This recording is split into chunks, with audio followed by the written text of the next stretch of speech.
Bismillahirrahmanirrahim. Assalamualaikum warahmatullahi wabarakatuh. Perkenalkan, kami dari kelompok 3 SD Negeri Panungan akan mempresentasikan hasil dari proposal kami.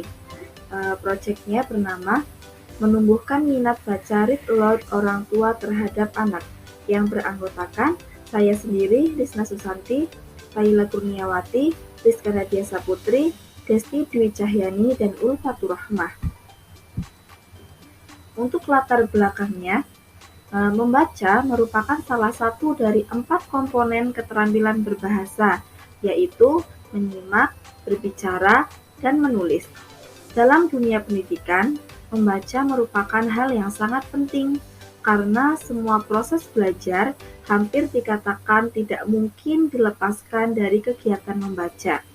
Kegiatan membaca memiliki manfaat untuk melatih otak, meningkatkan konsentrasi yang baik, menumbuhkan kemampuan menulis, menambah kosakata, menambah wawasan atau pengetahuan, mengetahui informasi aktual, memberikan ketenangan, membangun kepercayaan diri, dan meningkatkan kedisiplinan. Read Aloud merupakan sebuah pendekatan yang dapat memenuhi berbagai ragam tujuan serta mengembangkan sejumlah keterampilan serta minat anak, salah satunya adalah minat baca. Pada Read Aloud atau membaca nyaring, selain penglihatan dan ingatan, juga turut aktif audio memori, ingatan pendengaran, dan ingatan yang bersangkut paut dengan otot-otot kita. Manfaat Read Aloud diantaranya yang pertama, menstimulus perkembangan bahasa anak, melatih memusatkan perhatian khususnya mendengar dan mengingat, merangsang perkembangan informasi pada anak, sebagai perkembangan sosial anak, merangsang perkembangan kognitif pada anak, membiasakan anak sejak dini pada buku sehingga menyukai aktivitas membaca. Latar belakang selanjutnya yaitu terkait memberikan pengalaman kepada anak-anak melalui kegiatan membaca. Anak tidak hanya diberikan bacaan dan membaca sendiri, tetapi dibimbing, diarahkan, dan diberi petunjuk oleh orang dewasa seperti orang tua. Mengetahui betapa pentingnya peran orang tua dalam menumbuhkan kemauan dan minat baca anak sejak dini, maka berikut cara orang tua yang bisa dilakukan di dalam lingkungan keluarga.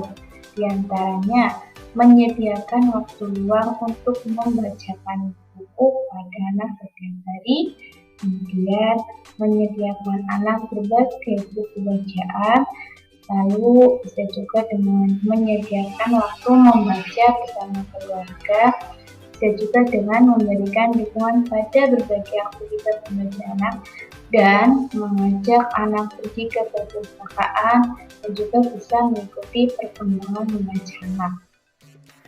Selain cara tersebut, orang tua juga bisa mengisi waktu luangnya dengan mengajak bermain di lingkungan terbuka, seperti taman atau tempat yang nyaman dan sejuk sambil membaca buku bacaan atau bacaan yang ada di handphone yang di dalamnya berisi aplikasi membaca.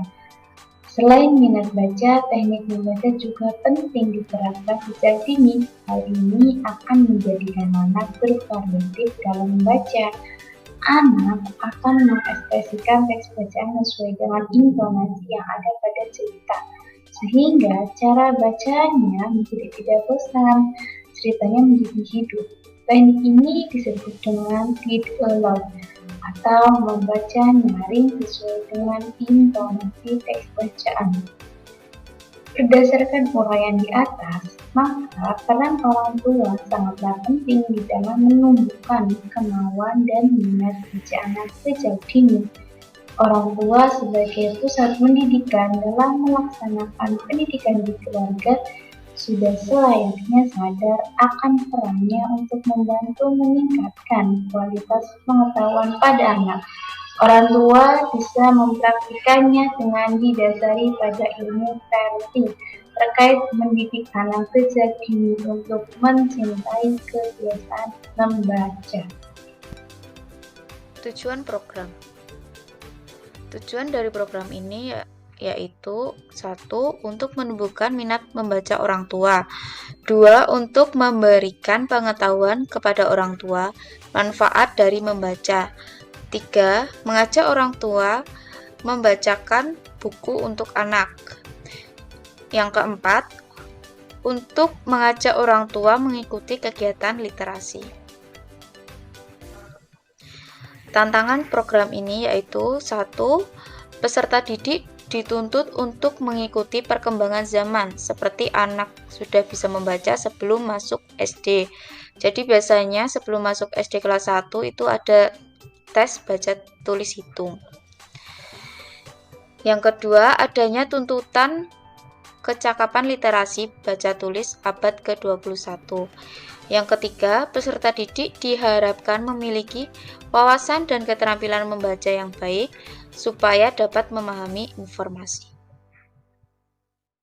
Selanjutnya, kekuatan program yaitu 1. Memiliki pengetahuan tentang read aloud, 2. Memiliki pengetahuan membaca dan mendengarkan, 3. Terdapat duta gemar membaca, 4. Memiliki buku penunjang tentang read aloud, 5. Terdapat media online yang menunjang program read aloud, dan 6.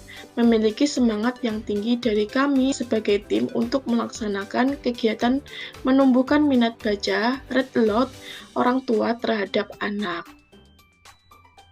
Kemudian rencana komunikasi yang ditujukan kepada siapa komunikasi akan disampaikan. Yang pertama, kepada Kepala Koordinator Bimba AIUEO. Yang kedua, orang tua Bimba AIUEO. Yang ketiga, kepada dosen mata kuliah Proyek Kepemimpinan 1. Tujuan dari komunikasi kepada pihak tersebut yaitu mendapatkan kepercayaan dari Kepala Koordinator Bimba AIUEO dan orang tua karena telah berhasil menyelenggarakan atau melaksanakan suatu proyek yang bermanfaat bagi mereka dan anak-anaknya.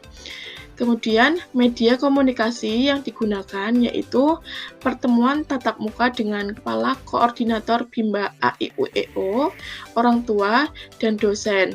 Selanjutnya, melalui WhatsApp atau telepon dan email. Konten dari komunikasi yang menurut Anda penting untuk dikomunikasikan pada masing-masing media yaitu mengenai latar belakang program, tujuan program, proses pelaksanaan proyek dari awal hingga akhir, dokumentasi foto, dan hasil evaluasi yang bermanfaat. Perencanaan detail komunikasi. Untuk anggaran pada kegiatan pengenalan read aloud itu 500.000, pelatihan read aloud 350.000, praktik read aloud 350.000, praktik read aloud yang kedua itu 350.000. Kemudian evaluasi kegiatan anggarannya adalah 400.000, sehingga total anggarannya adalah 1.600.000. Pihak yang bertanggung jawab atau PIC. Perizinan dilakukan oleh tim mahasiswa pada tanggal 1 Februari 2023. Pengenalan read aloud dilakukan oleh tim mahasiswa 11 Februari 2023. Pelatihan read aloud juga dilakukan oleh tim mahasiswa pada tanggal 25 Februari 2023. Kemudian praktik read aloud dilaksanakan 2 kali oleh tim mahasiswa pada tanggal 11 dan 25 Maret 2023.